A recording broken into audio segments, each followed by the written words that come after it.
The film begins with a fisherman named Syracuse, who is out on the water casting his nets. As he pulls in his catch, he is shocked to find a woman's body tangled in the net.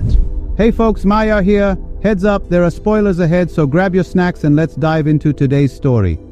Upon closer inspection, he realizes the woman is alive. He carefully lifts her from the net and performs mouth-to-mouth resuscitation to help her regain consciousness, then assists her in expelling the water from her lungs. He tells her that she is alive, but she struggles to believe it, expressing that she thought she was dead. He wraps her in a blanket to warm her up and informs her that he will take her to a hospital. However, the woman is reluctant about the idea. She claims she is fine, but he insists that she needs to see a professional after an incident like that. Despite his concerns, she remains adamant that she cannot see anyone. As a boat passes by, she ducks down to avoid being spotted. Syracuse asks her name, but she responds that she doesn't know. Assuming she must have hit her head and lost her memory, he introduces himself as Syracuse, but mentions that people call him Circus, suggesting he's a clown. Understanding her desire to remain hidden, he takes her to his late mother's abandoned house in a remote area. He gives her his lunch and asks if she'll be alright alone, as he has somewhere to be. She replies that she will be fine, which surprises him, but he leaves nonetheless. Later, Syracuse arrives at his ex-wife's house to pick up his daughter Annie, who is attending her dialysis appointment. Annie is disabled, and he carries her. He asks her if anything strange or wonderful has happened to her lately, and she wonders why he always asks that. He explains that he always hopes for something weird or wonderful to occur during the dialysis, and Annie asks Syracuse to tell her a story. He shares a fisherman's tale of catching a woman in his net. Syracuse doesn't understand her question when she asks what kind of creature the woman is. Annie inquires if the woman is a mermaid or a selkie, but he admits he can't say for sure. Afterwards, Syracuse gets Annie an automatic wheelchair to help her move around. He brings her home where his ex-wife informs him that Annie needs a kidney transplant, but the doctor still hasn't found a match. Syracuse returns to the mysterious woman and is surprised to find she is still there. She questions his surprise, and he replies that he was half sure he dreamt the entire experience. As he prepares to go fishing, the woman asks if she can join him. Initially, he warns her that having a woman on a fishing boat brings bad luck, but he changes his mind and takes her along. Syracuse struggles to catch anything as usual. He asks the woman if she remembers her name, and she tells him to call her Undine. Curious, he asks what that means, and she explains that it is the name of a woman from the sea. Then, she begins to sing a beautiful song in an unknown language. As she sings, Syracuse pulls up his lobster trap and finds that he has caught several lobsters, which surprises him. He throws in another trap, but pulls it up empty. Then, he asks Undine to sing again. As she sings, he throws in the trap again and pulls it up to discover he has caught several lobsters again. He realizes that she seems to bring him good luck. Syracuse teaches her how to tie the lobster's claws. She asks if he usually catches this many, and he replies that it rarely happens. Afterwards, Syracuse mentions that they will go and sell the lobsters in town,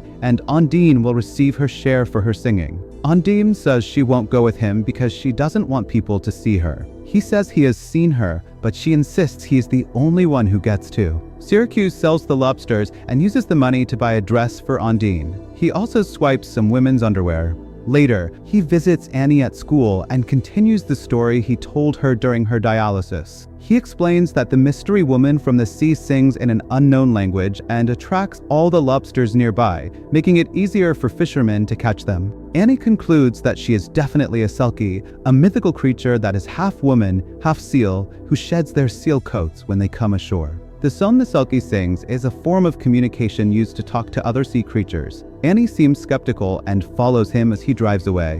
When Syracuse arrives at his mother's home, he finds Undine trying on her old shoes. She appears to struggle with tying the laces, which he finds odd. He gives her the dress he bought, and she kisses him in gratitude. He asks her how long she plans to stay, and she replies that it will depend on him. He responds that if it depends on him, she can stay forever. Meanwhile, Annie secretly observes the situation and researches selkies to understand what is happening. Later, Syracuse arrives at a church to confess. He tells the priest that he is an alcoholic who has been sober for over 2 years, but his ex-wife still drinks, and he wants to free his daughter from her influence. The priest suggests connecting him with a counselor, but Syracuse refuses. Syracuse confesses that he stole some women's underwear and assures the priest that it's not what he thinks, and starts to explain about Undine. When the priest inquires further, Syracuse doesn't reveal where he keeps her. The priest requests that Syracuse update him on any developments in the case. Meanwhile, Undine tries on the underwear, but ultimately decides not to wear any for her swimming photo shoot. As Undine emerges from the water, Annie is there waiting for her. Annie claims she knew her dad didn't make up the story and that Undine is a real Selkie. She realizes that Annie is Syracuse's daughter. Annie then asks Undine if she has magical powers and if she can help her get better. When Undine asks what's wrong with her, Annie reveals that she has kidney failure. Noticing that Undine is cold, Annie points out that Selkies belong underwater. Undine admits she doesn't understand what Annie is talking about, but Annie insists that she has done her research, so it's best if they don't lie to each other. She explains that Selkies can live on land for 7 years if they bury their seal coats, and during that time, they will shed 7 tears. However, they can find unexpected happiness with a man after that period. As Annie starts to leave, Undine kisses her, saying she looks forward to seeing her again. Meanwhile, Syracuse arrives at the library to check out books about Selkies, only to find that Annie has already borrowed them. He offers to take Undine fishing again, but she insists that she will only go if he promises to be the only one who sees her. He agrees to this promise. While fishing, the fisherman's patrol passes by, and Undine ducks to hide. She skillfully steers the boat with her feet as Syracuse casts his line. When Undine sings, he is amazed to catch a large number of salmon, even though he is trawling, which is not typically how salmon are caught. Usually, a gill net is used for that purpose. As the patrol approaches Syracuse's boat to investigate how he caught so many salmon, they check his gill net for moisture and soon spot Undine hiding, which shocks them. Once they leave, Undine realizes that it is no longer worth hiding. Syracuse arrives in town with Undine, and everyone stares at her. He tells her it's a small town, and they rarely see anyone as beautiful as her. He takes her shopping, and a crowd gathers as she tries on new clothes. Meanwhile, Syracuse and Annie talk about how he found Undine near Seal Rock, which makes sense since she is a Selkie. Later, Annie and Undine are at the old house when Annie reveals that she doesn't know how to swim. Undine decides to teach her, but while doing so, she notices something in the water and quickly pulls Annie out. Undine dives in and retrieves the object. When Annie sees it, she asks if it is Undine's seal coat, and Undine quickly agrees. Annie suggests they bury the mysterious object so Undine can remain on land for 7 years. Annie loves the idea, and together they bury it, while Undine makes Annie promise not to reveal its location. Afterwards, Annie, Undine, and Syracuse head to the sea. Annie explains to Syracuse that Undine can live with a landsman for 7 years unless her Selkie husband comes to claim her. She also mentions that Selkies can grant wishes, but Undine insists that she is not a Selkie and asks Annie to stop with the assumptions. Meanwhile, a suspicious-looking dark-haired man arrives in town searching for someone specific. Annie jumps into the water to test her claim of not being a Selkie. Undine dives in to save her, which confirms Annie's beliefs about Undine's true nature. Later, Syracuse takes Annie home, where her mother warns her about the suspicious man looking for Undine. However, she does not use her name. When Syracuse and Undine arrive back home, she asks him why people call him Circus the Clown. He explains that it was due to his past drinking and reckless behavior. When Undine inquires what prompted his change, he reveals a painful memory. One day, he returned home to find Annie unconscious and her mother passed out from drinking. Realizing that someone needed to be sober to take care of Annie, he made a decision to change. However, his wife eventually left him, and because he was just a fisherman, the government denied him custody of Annie. After sharing this sad story, the two share an intimate moment. Later, Syracuse goes to church to confess. He tells the priest that he is scared because Undine brings him luck and he is beginning to have hope again. Yet he fears this could lead to something wonderful or terrible. Outside the church, the suspicious man waits for Syracuse and asks about the lady he found in the ocean. Syracuse refuses to answer. Meanwhile, as Undine sleeps, she notices headlights approaching the house. Realizing it is the suspicious man, she quickly runs away and hides. Meanwhile, Syracuse picks up Annie after her dialysis appointment and takes her home, only to find the house locked. The keys are with his wife at a bar, and reluctantly, he asks to leave Annie with her, even though he doesn't want to. When Syracuse arrives home, he discovers that it is completely wrecked. Worried about Undine, he goes out searching for her. He eventually finds her hiding and asks what happened. She explains that the sulky husband Annie mentioned has come to take her back. Syracuse asks why she can't simply tell him to go away, and she responds that it's not that simple. Jokingly, he suggests that since Undine can grant wishes, she should wish for him to disappear instead. Undine wishes that Annie would no longer be sick. Syracuse then wishes that Undine would stay with him forever. Meanwhile, Annie's mother, Moira, is driving her home, but is drunk and crashes into another car, which turns out to belong to the suspicious man. Moira's boyfriend, Alex, is thrown from the windshield and falls to his death. Syracuse and Undine arrive at the scene, and Syracuse rushes to check on his daughter. At the hospital, the doctor informs Syracuse that Alex has a donor card and, surprisingly, is a blood tissue match for Annie. They proceed with the transplant.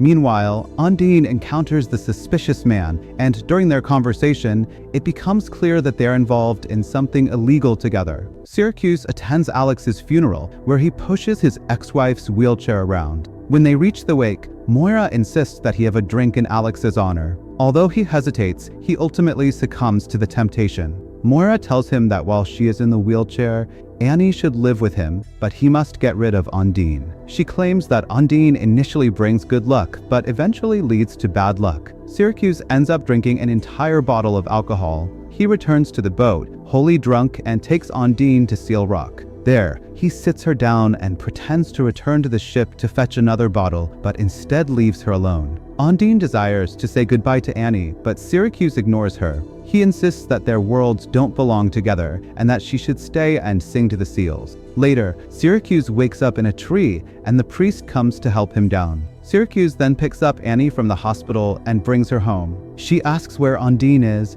and Syracuse tells her that Undine's sulky husband has claimed her. Annie replies that she will return because something of hers is still here. Later, while Annie is watching TV, one of the channels shows a band performing at a concert. Syracuse recognizes the song as one that Undine sang on his boat, realizing it is an actual song. He understands she is a natural person, not just a sulky. In a rush, he searches for her and finds her at Seal Rock. He demands that she tell him the truth, and she reveals that she is a prisoner and a drug carrier from Romania. Her partner, Vladek, was with her when the Irish Coast Guard apprehended them both. He forced her to take the drugs and swim away. Although she is a good swimmer, the Irish waves overwhelmed her, which is when Syracuse came to her rescue.